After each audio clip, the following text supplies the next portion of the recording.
Athenagoras' Plea for the Christians demonstrates a refined philosophical argument defending the cause of persecuted Christians in the later 2nd century church. Little is known of the author himself. Athenagoras' name does not even appear in the work or in Eusebius' Ecclesiastical history, which attempted to list major Christian writings in the early church era.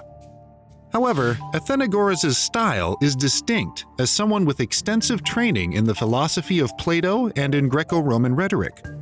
Athens itself was well known as a center for politics and education during the golden era of classical Greece.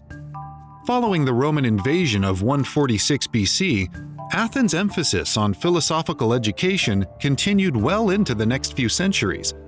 Christian apologists, that is, those who defended and explained the Christian faith, commonly used Greco-Roman rhetoric to support their cause and argue for human rights to be extended to the Christian community. Apologists also corrected misconceptions about what non-Christians believed in matters of Christian faith and practice. Athenagoras' plea was addressed to Emperor Marcus Aurelius and his son Commodus. Since these two co-ruled the Roman Empire from AD 176 to 180, it's likely the Plea for the Christians was written to address an outbreak of Christian persecution in the year 177. A plea for the Christians begins by reminding the emperors that they had allowed the indigenous people they ruled to continue their own religious practices, no matter how absurd those practices may have seemed to the Roman mind. Therefore, their entire empire experienced peace, all except for the Christians who were being persecuted, not because they did anything wrong, but because they simply bore the name Christian. Since no other people had been persecuted merely because they claimed the name of their founder or religion, it was unethical for anyone to persecute Christians merely for bearing the name of Christ. Athenagoras next addressed three main accusations, of which the Christians in his day had been falsely accused. First, they were being falsely accused of atheism. Now, this may sound strange to the modern ear to hear anyone accuse Christianity of being an atheistic religion. However, the word atheism was used to refer to the fact that Christians did not believe in a God they could see with their eyes, especially in the form of an idol, planet, or stars. Athenagoras explained that Christians do acknowledge the existence of God, but only one God, the maker of the universe, who himself is uncreated. Athenagoras explained that followers of Zeus did not see him, but recognized his works on the earth, so why were the followers of Zeus not also called atheists? Even Christians' monotheism, or belief in one God, was commonly upheld by philosophers like Philolaus, Lysis, Opsimus, Pythagoras, Plato, Aristotle, and the Stoics.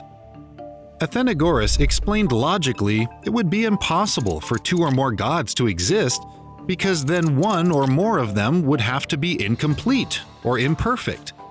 To be truly God, he must have pre-existed matter and brought matter into being. Citing the words of their own poets, Athenagoras reminded his readers that their gods were described as ugly, nonsensical, ridiculous, rude, and stupid.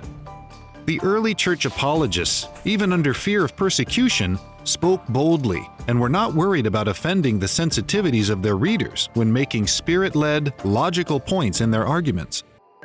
Athenagoras explained that idols, who have no ability to live or move, must wait on their followers to move them. Thus, they were no gods, for they were weak. The second false accusation against Christians was that they participated in Thyestean feasts.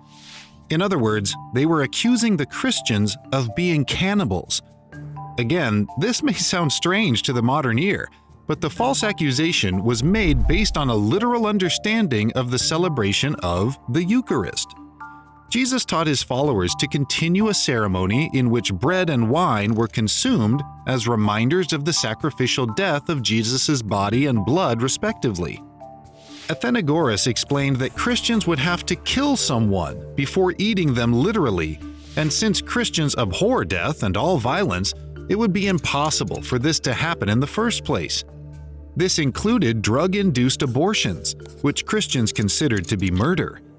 They believed the fetus to be a human being in an early developmental stage and therefore the object of God's care. They also believed that people who gave birth to babies and then abandoned them on their doorsteps, a deplorable yet common practice in those days, were also guilty of infanticide. The third false accusation against Christians was that they were engaging in group sex or polyamory because of their referring to their loving one another. Athenagoras explained that because Christians were so focused on the next life, they couldn't bring themselves willfully to sin. They didn't believe they would merely cease to exist or be annihilated when they died. Therefore, they lived their current lives with a motivation to enter the next life without shame. He also explained that Christians took their sexual purity so far that they believed lust is the ethical equivalent of adultery. They took their sexual purity so far that they believed even sex in marriage was solely for the purpose of procreation rather than indulging physical appetites, and taking a second wife, regardless of whether the first wife was still alive or dead, was also a form of adultery. Beyond defending Christian behavior, Athenagoras reminded his readers that the false accusers and even their gods were guilty of sexual sins too. In conclusion, Athenagoras asked Marcus Aurelius and Commodus to reconsider the accusations as false and see Christians, instead, as people who pray for them and the peace and prosperity of the empire. In this classic apologetic letter, Athenagoras refuted 3 false accusations, demonstrated the superiority of Christian monotheism to the polytheism of their false accusers, and assured the emperor and his son that Christians were beneficial to them and to the Roman Empire.